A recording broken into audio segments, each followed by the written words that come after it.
Salut Johan, alors on est aujourd'hui à Paris pour la présentation du nouveau dispositif de Canal+, qui va diffuser le MotoGP à partir de l'année prochaine. Toi, c'est une nouvelle saison aussi qui s'offre à toi, tu quittes Yamaha pour KTM. Alors d'abord, quel est ton meilleur souvenir sur la Yamaha, sur la M1 pardon. Tu as fait deux saisons qui étaient vraiment spectaculaires, mais le souvenir qui restera vraiment ancré en toi, c'est lequel ?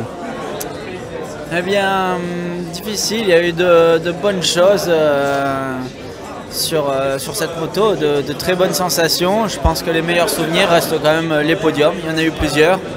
On va dire le premier podium, la deuxième place au Mans en 2017, c'est sans doute oui, le meilleur souvenir. Et l'année d'après, la pole était très belle, mais le podium, je pense, meilleur.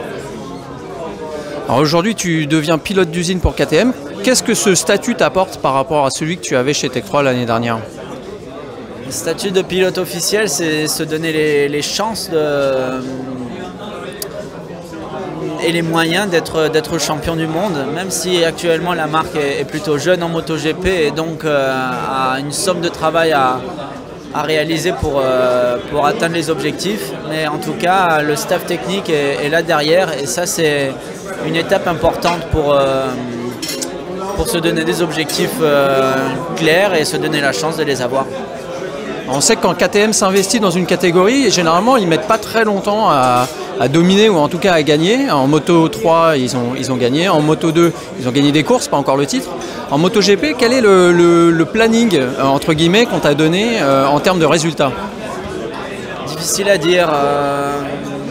Déjà je pense que si on réalise un bon travail et que je peux atteindre le top 10 final sur cette saison 2019, eh bien on pourra franchement se rapprocher déjà du top 5 en 2020, mais chaque chose en son temps. Et donc en réalisant déjà ces beaux résultats, je pourrais même me rengager d'office pour les années suivantes et on va dire, oui, est-ce que dans peut-être 3-4 ans, on peut avoir suffisamment d'éléments techniques pour gérer une saison et un titre mondial. Le fait de passer d'une marque japonaise et d'une écurie française à un constructeur autrichien, est-ce que ça modifie aussi la façon de travailler pour toi? Pas tellement sur le côté langue, puisque même avec mon équipe française, on avait des techniciens étrangers, donc on échangeait aussi en anglais. Mais là, le fait d'être dans une équipe officielle, j'ai beaucoup plus d'interlocuteurs et je passe sans doute de 4 à 5 personnes à qui je donnais mes informations à plus de 10 personnes. Donc des fois, ça fait même répéter beaucoup de choses ou donner beaucoup d'informations. Mais voilà, ces informations, elles ont pour but de gérer tous ces petits détails et faire évoluer la moto. On t'a suivi forcément pendant les essais d'intersaison. Tu étais particulièrement content d'avoir franchi la barre des 2 minutes à Sepang. Quel a été le déclic pour passer cette barre fatidique?